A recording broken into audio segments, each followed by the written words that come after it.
नमस्कार दोस्तों, स्वागत आपका एक और नई वीडियो में। बात करेंगे कच्चे कर्मचारियों से जुड़ी बड़ी अपडेट के साथ। भारतीय मजदूर संघ यानी बीएमएस सीएम साहब के साथ बैठक करने वाला है और बहुत ज्यादा कर्मचारियों को इसके लिए फायदा होगा।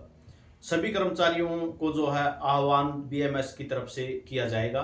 जितनी भी मांगे होंगी कर्मचारियों की, चाहे वो किसी भी डिपार्टमेंट के कर्मचारियों की हो, सभी सीएम के सामने रखी जाएंगी।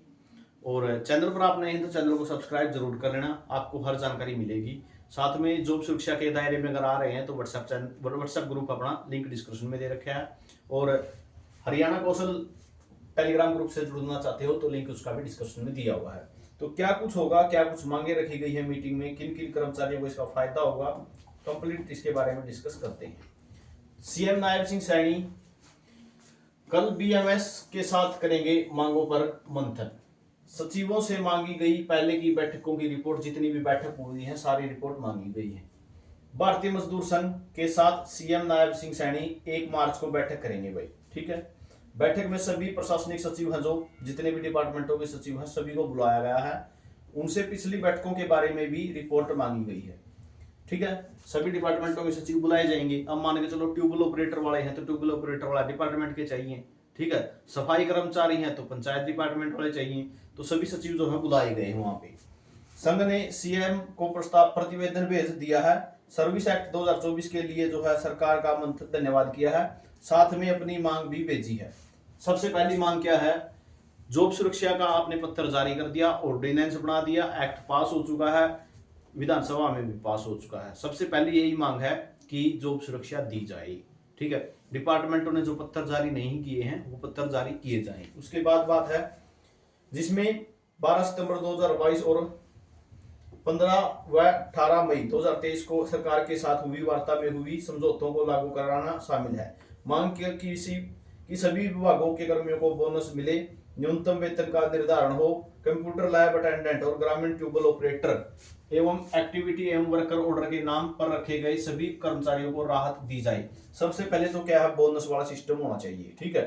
बोनस वाला सिस्टम होना चाहिए। और उसके बाद क्या है, साथ में बोनस का सिस्टम और साथ में क्या है, वेतन फिक्स हो, ठीक है। वेतन तय होना चाहिए, ठीक है। वेतन तय होना चाहिए कहने का मतलब क्या है, जो किसी मान के चलो ट्यूबवेल ऑपरेटर को कुछ मिलने लग रहा है, सफाई कर्मचारियों को कुछ मिलने लग रहा है, एचकेआरएन के जो ग्रुप डी के कर्मचारी हैं उनको कुछ मिलने लग रहा है। एक तो जो ये डिफरेंस ना, ये खत्म करके सभी हरियाणा के कर्मचारियों को, यानी जो लगभग सेम काम करते हैं, ठीक है, जो ग्रुप डी की कैटेगरी में आ रहे हैं सभी, तो उनके लिए जो है वेतन समान होना चाहिए।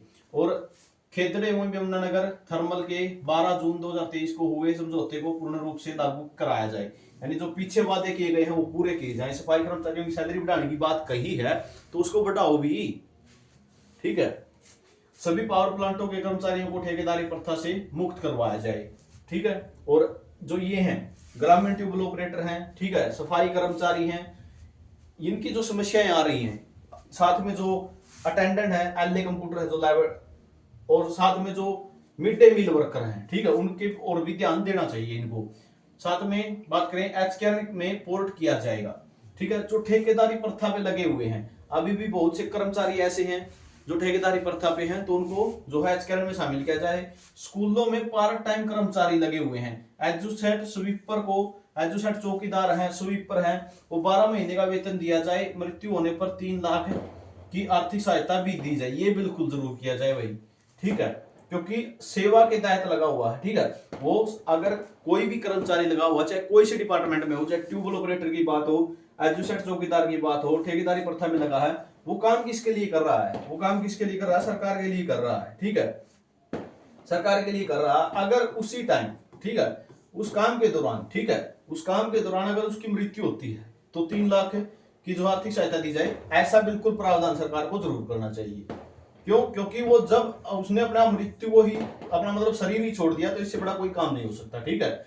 हो सकता कोई भी उसकी मिस हैपनिंग हुई हो तो सरकार को इस पर विशेष ध्यान देना चाहिए। कर्मचारियों को सहकारी बैंकों में 10% पदोन्नति देने का आदेश हुआ हो और अभी तक लागू नहीं हुआ है। मार्च 2018 में हुए समझौते अनुसार आंगनबाड़ी वर्कर एवं हेल्पर के मानदेय में उपभोक्ता सूचकांक के आधार पर बढ़ोतरी की जाए।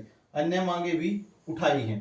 तो लगभग मांगे तो बहुत ज्यादा होंगी, बीएमएस मांगे तो लगभग बहुत ज्यादा रखेगा, लेकिन जो मुख्य रूप से एक तो ठेकेदारी प्रथा वाला मामला है, एक सैलरी में जो डिफरेंस है, कहीं पे किसी को 9200 मिलने लग रहे हैं, किसी को 11,000 मिलने लग रहे हैं, किसी को 16,000 मिलने लग रहे हैं। तो अगर फिक्स वेतन भी आप 18,000 कर रहे हैं, ठीक है, अगर आपने 18,000 कर रखा है या फिर एचकेआर के जो निगम रेट आपने लागू कर रखे हैं तो कम से कम वही लागू कर दी, ठीक है। यानी सैलरी सबका जो बिल्कुल ही लो लेवल की सैलरी रख रखी है उसको जरूर उठाया जाए ऊपर, और सबको जो है वेतन में बढ़ोतरी की जाए। जो अन्य बोनस हैं वो जरूर लागू किए जाएं, चाहे वो 2,000 रुपए ही क्यों ना हो, ठीक है। अन्य बोनस या जिसमें आप कह सकते हो अलग से अलाउंस है जो, वो जरूर दिए जाएं। तो बीएमएस जो है सभी मांगे कल को रखेगा मुख्यमंत्री के सामने। अब इसमें से क्या क्या मांगे मानी जाएगी, आपको बिल्कुल फास्ट से फास्ट अपडेट देने का काम चैनल पर किया जाएगा। तो ये जानकारी आपके लिए रहेगी।